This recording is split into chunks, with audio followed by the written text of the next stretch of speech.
When you're afraid of something, you have to master it. That's how you start to overcome it. So what I realized, when I get to that point where I want to quit, everybody, they get to the point where they want to quit. This is what happens. The mind tells you, let's go home. Let's take a warm shower. Let's get some food. This is not right. This is that.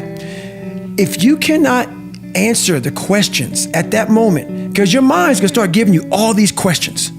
And if you can't answer them, you're going to quit. You have to learn, what do you want in your life? We have so much influence coming at us that we are so lost. We don't know what we want to do because we don't spend enough time with ourselves. You have to learn to shut off a phone, shut off a computer, shut off a TV. And it's okay to sit in a room by yourself in a chair and just think about you. Where I want to be, where do I see myself tomorrow, the next year from that? And it takes a lot of self-discipline to be able to do that nowadays, because you want to be so attached to everything. You want to be so caught up with the world. The world's moving too fast. The world's moving so fast that you're trying to keep up to the point where you lose yourself in the world. So you have to take that time and go to that dark place in your mind and discover who you are. I never thought in my wildest dreams I could be a Navy SEAL. It's until you open your mind, open-mindedness creates that.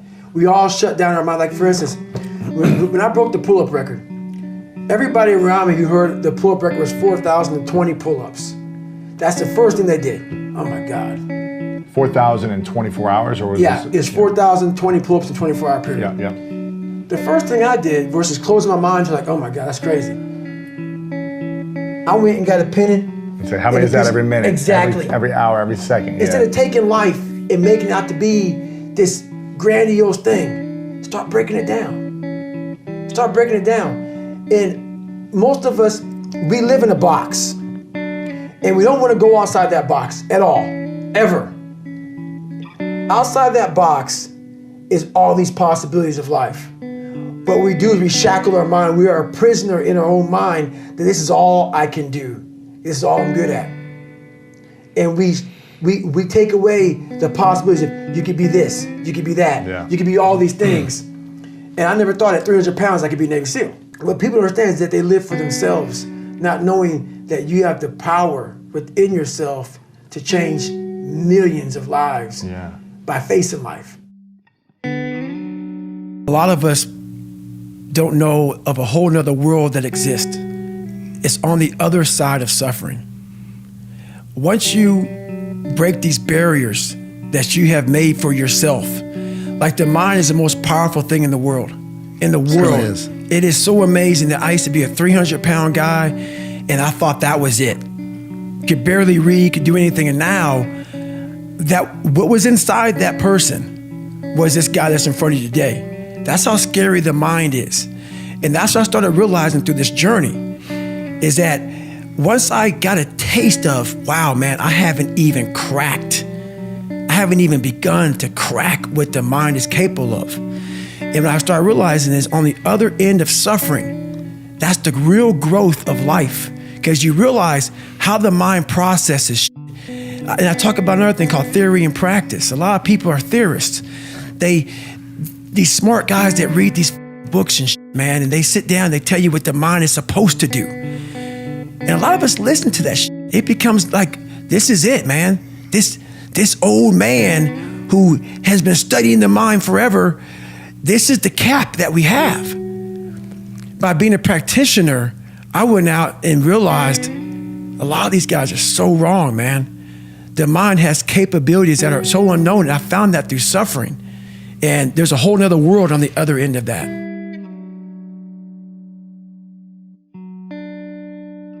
It starts with yourself, man. You gotta start diving into those things that you are afraid of. You don't gain confidence by going to the spot that makes you feel good. It's gonna be a false reality.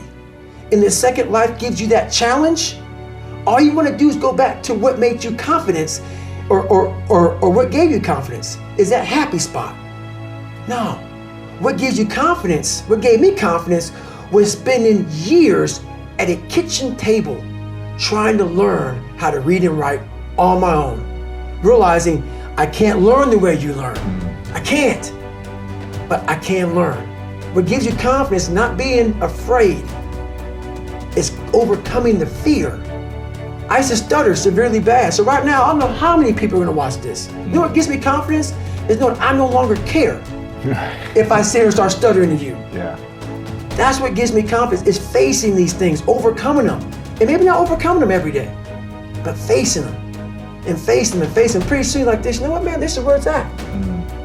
It's not in that comfort zone.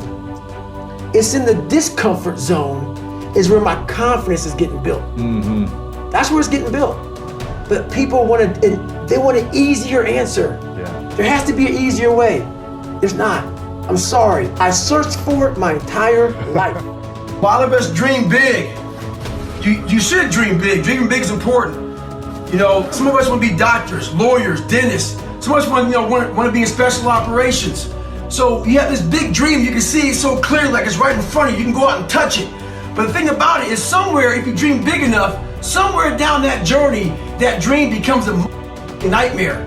And what happens in that nightmare, you start to have all these questions. Like, if you want to be in special ops, you may not be a great swimmer. You may just realize that I'm not a great swimmer, I'm not a great runner.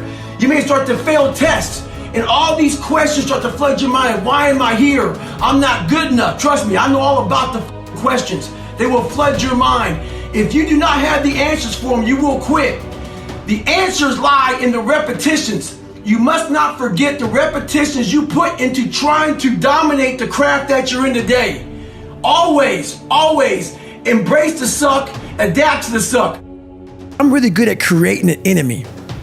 I'm really good at creating something that I'm against. And I'm also good at, if you ever tell me something that I cannot do, I'm gonna let you know that I'm doing it. Right. Somehow you're gonna know one way or another that I'm doing it. It may not be like in your face. I may make sure that I run across the daggone world. So then it's on the news and you turn the news on and say, how the hell? I wanna do something that you know I'm here. I'm here. Where I got my work ethic from was the hours I had to spend learning this. When you sit down and you're not smart and you have a disability, and you still want to be in the top of your class, I didn't want to just get by. When I realized that I can learn through hard work, and you realize through hard work, you can outwork anybody, no matter how badass they are. But that's the part people don't want to dive into.